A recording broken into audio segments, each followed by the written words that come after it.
السلام علیکم ورحمۃ اللہ وبرکاتہ۔ محترم سامعین کرام، آج کی ویڈیو دو باتوں پر مشتمل ہے، ایک اہم مسئلہ اور ایک اسلامی کیلنڈر۔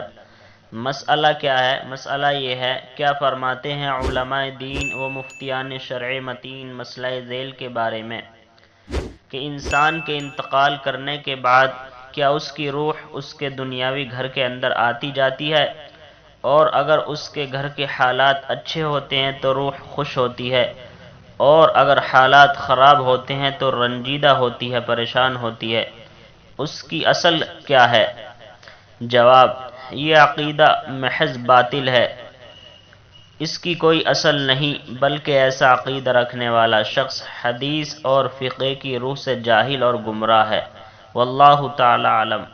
اور آج کا کیلنڈر: آج ہندوستان اور آس پاس کے ملکوں کے اندر چاند کی تاریخ ہے 23 شعبان المعظم سن 1443 ہجری، اور آج سعودی عربیہ کے اندر چاند کی تاریخ ہے 24 شعبان المعظم، اور آج انگریزی تاریخ ہے 27 مارچ 2022 عیسوی، اور آج اتوار کا دن ہے، سنڈے۔ السلام علیکم ورحمۃ اللہ وبرکاتہ۔